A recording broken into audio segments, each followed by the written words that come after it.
Assalaamu calaykum waraxmatullaahi wabarakaatu. Daawadayaal ku soo dhawaada. Maanta waxaan idiin hayaa 20 ciyaartooy oo ka ciyaara dunida oo muslimiinta ah. Waxaan ku bilaabi doonaa ciyaartooyga u dhashay wadanka France, Franck Ribéry. Waxaan ku xijin doonaa Paul Pogba oo asagana Faransiis ah oo hadda u ciyaaro kooxda Manchester United oo laacibkooda ah. Waxaan ku sii xijin doonaa Karim Benzema oo u dhashay asna France. Waxaa nagu xiga N'Golo Kanté oo u dhashay asna France oo waa wiil dabeecad fiican oo asagana u ciyaara kooxda Chelsea ay ku dhaartaan. Waxaan ku sii xijin doonaa laacibkii hadda ka fariista ciyaaraha Yaya Toure.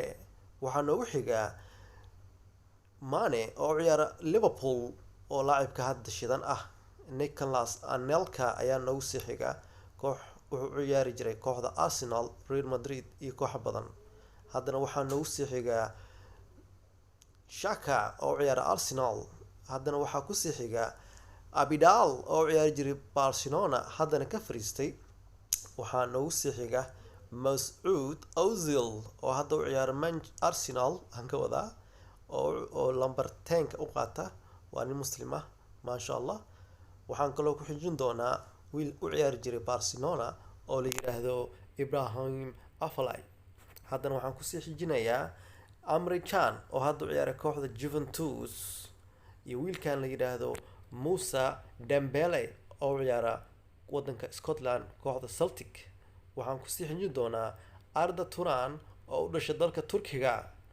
waxaa nagu sii xiga laacibka adduunka inuu qaato laga yaabo Mo Salah oo u ciyaara Liverpool. Daawadayaal waa ku mahadsantihiin daawashadiina. Haddana waxaa eegi doonaa kuwa Premier League ka ciyaara haddii ahaan lahayn hal team ay 11 nin ah. Waa ku mahadsantihiin daawashadiina. Aad iyo aad subscribe iyo like. Thank you very much.